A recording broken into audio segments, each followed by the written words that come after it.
कल्पना कीजिए, अगर आपके मन का शोर अचानक शांत हो जाए, अगर चिंता, भय और क्रोध अपनी शक्ति खो दें और आप बिना कुछ पाए ही भीतर से भर जाएं, तो कैसा लगेगा?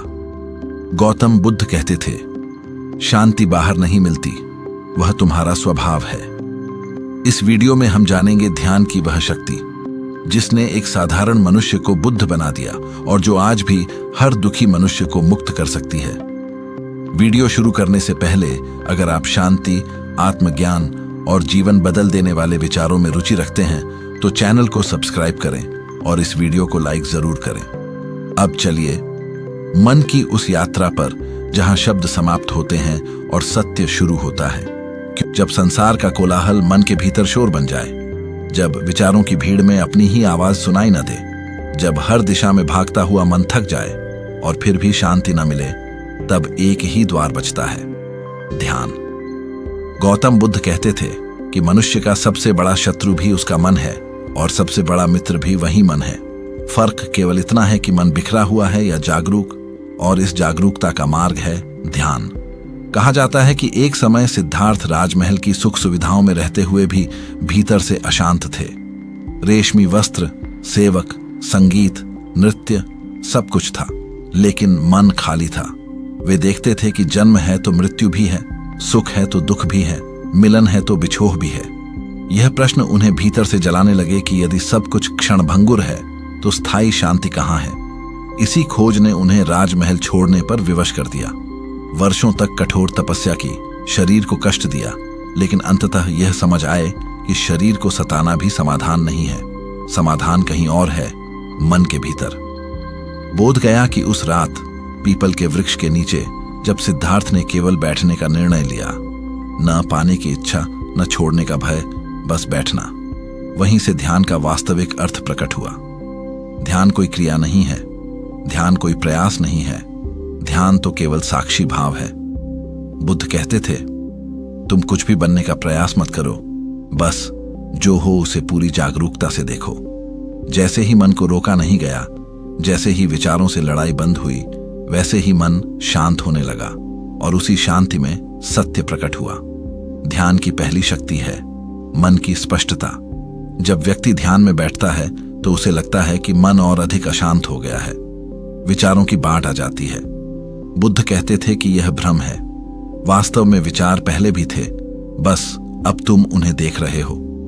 जैसे कीचड़ से भरे पानी को अगर छेड़ा न जाए तो कीचड़ नीचे बैठ जाता है और पानी स्वयं साफ हो जाता है।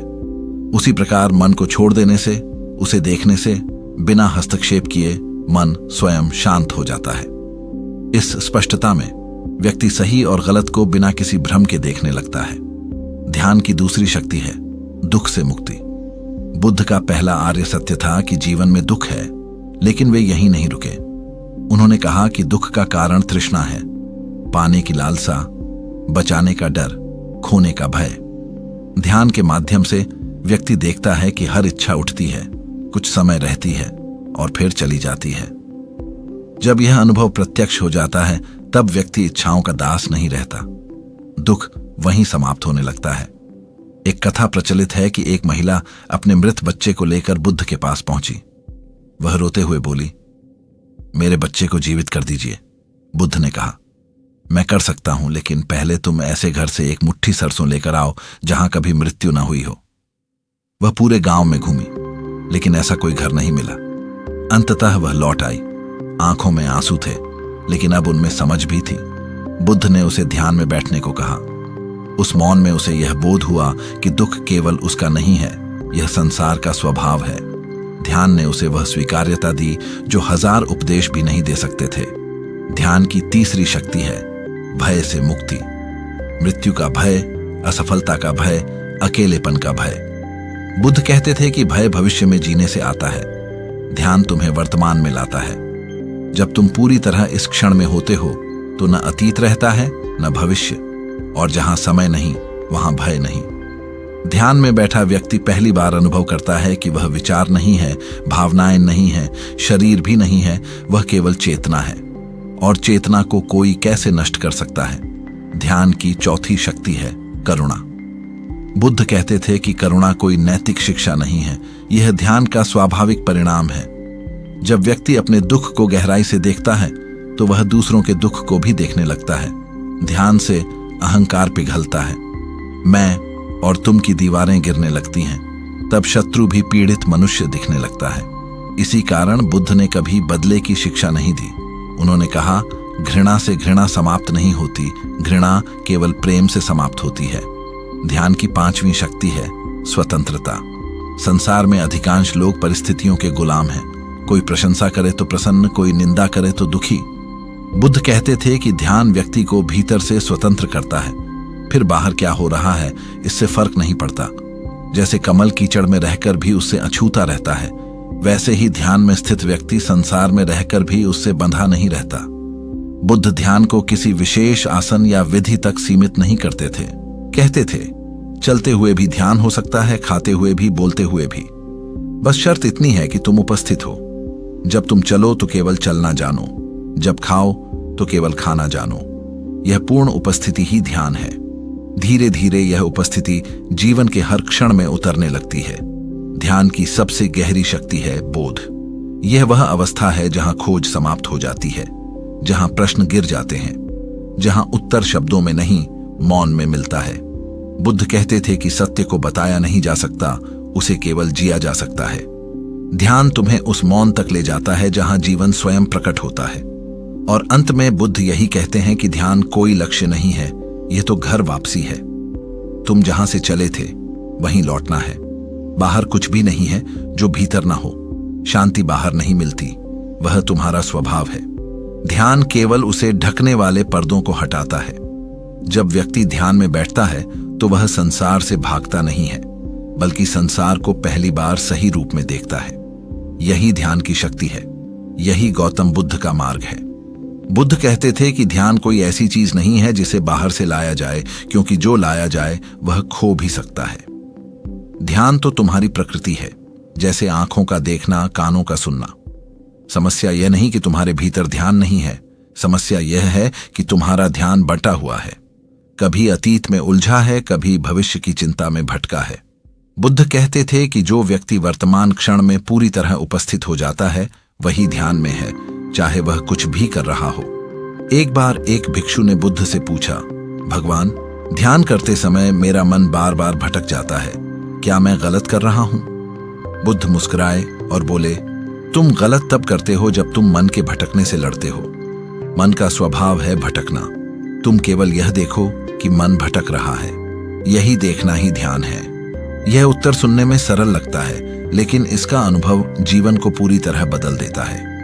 क्योंकि जिस क्षण तुम देखने वाले बन जाते हो, उसी क्षण तुम मन नहीं रहते। ध्यान की शक्ति यही है कि वह तुम्हें देखने वाला बना देता है। जब क्रोध आता है तो सामान्य व्यक्ति क्रोध बन जाता है। वह कहता है, मैं गुस्से में हूं, लेकिन ध्यान में बैठा व्यक्ति देखता है, क्रोध आया है। ये छोटा सा अंतर बहुत बड़ा परिवर्तन ले आता है, क्योंकि जो देखा जा रहा है वह तुम नहीं हो सकते। तुम तो वह हो जो देख रहा है। इस बोध के साथ ही क्रोध की पकड़ ढीली पड़ने लगती है। वह टिक नहीं पाता, क्योंकि उसे ऊर्जा देने वाला अहंकार पीछे हट चुका होता है। बुद्ध कहते थे कि संसार में कोई भी भावना स्थायी नहीं है। दुख आता है और चला जाता है, सुख आता है और चला जाता है, लेकिन मनुष्य दुख को पकड़ लेता है, सुख को पकड़ लेता है। ध्यान पकड़ को ढीला करता है। ध्यान सिखाता है कि कुछ भी पकड़ने योग्य नहीं है। जब तुम यह जान लेते हो कि सब कुछ आ रहा है और जा रहा है, तब भीतर एक गहरी शांति जन्म लेती है। यही शांति ध्यान की सबसे बड़ी देन है। एक कथा है कि एक व्यक्ति बुद्ध के पास आया और बोला, मैं बहुत दुखी हूं, मेरे जीवन में शांति नहीं है। बुद्ध ने उससे कहा, कल सुबह मेरे पास आना, लेकिन एक शर्त है, जब तक सूरज पूरी तरह ना निकल जाए तब तक कुछ भी मत बोलना। वह व्यक्ति अगली सुबह आया। बुद्ध ने उसे नदी के किनारे बैठा दिया और कहा, बस पानी को देखो। कुछ देर बाद पक्षियों की आवाज आई, हवा चली, सूरज निकला। उस व्यक्ति का मन धीरे धीरे शांत होने लगा। जब बुद्ध ने उससे पूछा कि अब कैसा लग रहा है, तो उसकी आंखों में आंसू थे। उसने कहा, पहली बार बिना कुछ किए इतना हल्का महसूस कर रहा हूं। बुद्ध बोले, यही ध्यान है। दुख तुम्हारे जीवन में नहीं था, दुख तुम्हारे सोचने में था। ध्यान की शक्ति यह भी है कि वह व्यक्ति को भीतर से भर देता है। जो व्यक्ति ध्यान नहीं करता वह हमेशा बाहर कुछ खोजता रहता है, सम्मान, पैसा, प्रेम, पहचान। लेकिन ध्यान करने वाला व्यक्ति जान लेता है कि जो चाहिए था वह तो पहले से ही भीतर है। तब बाहर की उपलब्धियां जीवन को सजाती हैं, जीवन का आधार नहीं बनती। बुद्ध कहते थे कि जो भीतर से भरा हुआ है वही सच्चा दान कर सकता है। खाली व्यक्ति केवल मांग सकता है। ध्यान व्यक्ति को मौन से परिचित कराता है, और यह मौन कोई शब्दों का अभाव नहीं है, यह विचारों के बीच की खामोशी है। इस खामोशी में व्यक्ति पहली बार स्वयं से मिलता है। बुद्ध कहते थे कि इस मौन में बैठकर ही उन्हें बोध हुआ। कोई देवता नहीं आए, कोई चमत्कार नहीं हुआ, बस विचार रुके, समय रुका और सत्य प्रकट हो गया। सत्य हमेशा मौजूद था, बस मन का शोर उसे ढक रहा था। ध्यान की एक और गहरी शक्ति है, स्वीकार। जीवन जैसा है उसे वैसा ही स्वीकार करना। बुद्ध कहते थे कि जो है उससे लड़ना ही दुख है। ध्यान तुम्हें सिखाता है कि जो है उसे पूरी तरह देखो, बिना प्रतिरोध। और आश्चर्य की बात यह है कि जैसे ही तुम स्वीकार करते हो, परिवर्तन अपने आप होने लगता है। जो स्वीकार से आता है वह स्थायी होता है, जो जबरदस्ती बदला जाए वह फिर लौट आता है। बुद्ध के अनुसार ध्यान कोई पलायन नहीं है। यह जीवन से भागना नहीं, बल्कि जीवन में पूरी तरह उतरना है। ध्यान तुम्हें इतना जागरूक बना देता है कि तुम छोटी छोटी बातों में भी गहराई महसूस करने लगते हो। एक पत्ता गिरता है, एक सांस भीतर जाती है, एक मुस्कान दिखाई देती है, सब कुछ ध्यान बन जाता है। जीवन साधारण नहीं रहता, जीवन पवित्र हो जाता है। बुद्ध कहते थे कि जो व्यक्ति ध्यान में स्थित हो जाता है उसके लिए हर क्षण प्रार्थना बन जाता है। उसे मंदिर जाने की जरूरत नहीं रहती, क्योंकि उसका मन ही मंदिर बन जाता है। उसका हर कर्म पूजा बन जाता है। यही कारण है कि बुद्ध ने किसी ईश्वर की परिभाषा नहीं दी, उन्होंने ध्यान की परिभाषा दी। क्योंकि ध्यान में बैठा व्यक्ति स्वयं सत्य को जान लेता है। ध्यान की अंतिम और सबसे गहरी शक्ति है अहंकार का विसर्जन। जब ध्यान गहरा होता है तो मैं धीरे धीरे गलने लगता है। विचार आते हैं लेकिन कोई पकड़ने वाला नहीं रहता। भावनाएं आती हैं लेकिन कोई मालिक नहीं रहता। तब जीवन बहने लगता है बिना रुकावट। यही निर्वाण की झलक है, यही मुक्ति का स्वाद है। बुद्ध कहते थे, मैंने तुम्हें रास्ता दिखाया है, चलना तुम्हें स्वयं होगा। ध्यान कोई उधार का अनुभव नहीं है। इसे सुनकर नहीं, पढ़कर नहीं, बल्कि बैठकर जाना जाता है। जो बैठ गया वही जान पाया, और जिसने जान लिया उसके जीवन में फिर कभी अंधकार स्थायी नहीं रहा। जब ध्यान गहरा होने लगता है तो साधक को एक अजीब सा अनुभव होता है। पहले लगता है कि कुछ खो रहा है, पहचान ढीली पड़ने लगती है। जो नाम अब तक अपने आप से जोड़ा था वह दूर होता प्रतीत होता है। जो भूमिकाएं निभाई थीं, पुत्र, पिता, मित्र, शत्रु, सब धुंधली होने लगती हैं। मन डरता है, क्योंकि मन को जो जाना पहचाना है वही सुरक्षित लगता है। बुद्ध कहते थे कि यह डर अंतिम द्वार है। जो इस डर को देख लेता है वही मुक्त हो जाता है। ध्यान की इस अवस्था में व्यक्ति पहली बार अनुभव करता है कि वह सीमित नहीं है। वह शरीर की सीमा से बड़ा है, विचारों की सीमा से बड़ा है। सांस आती है और जाती है, लेकिन कुछ ऐसा है जो न आता है न जाता है। वही साक्षी है, वही चेतना है। बुद्ध ने इसे आत्मा नहीं कहा, उन्होंने इसे अनात्म कहा, क्योंकि जैसे ही तुम नाम देते हो वैसे ही सीमाएं बना लेते हो। सत्य को नाम की आवश्यकता नहीं होती। एक कथा है कि एक साधक वर्षों से ध्यान कर रहा था, लेकिन भीतर अभी भी एक सूक्ष्म अहंकार बचा हुआ था। मैं साधक हूं, मैं दूसरों से अलग हूं। वह बुद्ध के पास गया और बोला, मैं बहुत आगे बढ़ चुका हूं। बुद्ध ने जमीन से एक सूखा पत्ता उठाया और कहा, यह पत्ता क्या कहेगा? साधक बोला, कुछ नहीं। बुद्ध मुस्कुराए और बोले, जब तुम भी कुछ नहीं कहोगे तब तुम पहुंच जाओगे। ध्यान का अंतिम चरण यही मौन है, जहां मैं भी मौन हो जाता है। बुद्ध कहते थे कि ध्यान का फल कोई सिद्धि नहीं है, कोई चमत्कार नहीं है। ध्यान का फल है स्वाभाविक होना। जैसे बच्चा बिना कारण हंसता है, वैसे ही ध्यान में स्थित व्यक्ति बिना कारण शांत रहता है। उसकी शांति परिस्थितियों पर निर्भर नहीं करती। संसार बदलता रहता है, लेकिन उसके भीतर कुछ ऐसा स्थिर हो जाता है जिसे कोई हिला नहीं सकता। जब बुद्ध को बोध हुआ तो उन्होंने कहा था, आश्चर्य है, हर प्राणी बुद्ध है, बस उसे पता नहीं है। ध्यान उसी भूल को दूर करता है।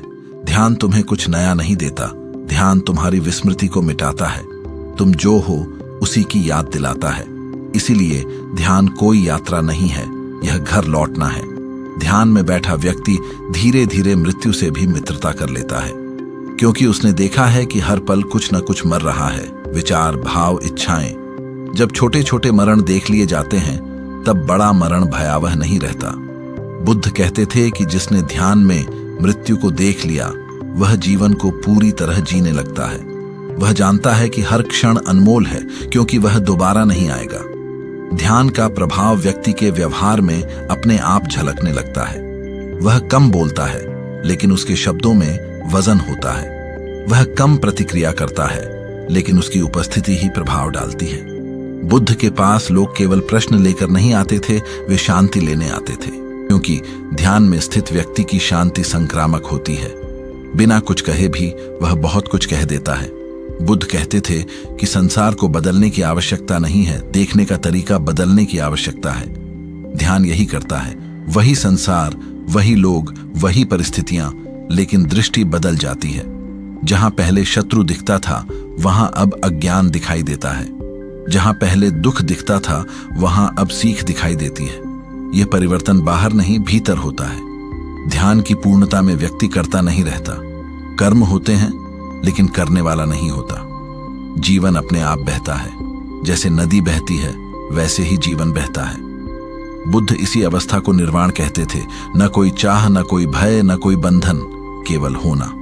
और अंत में बुद्ध यही कहते हैं कि ध्यान कोई तपस्या नहीं है, यह कोई बोझ नहीं है। ध्यान प्रेम है, अपने प्रति, जीवन के प्रति।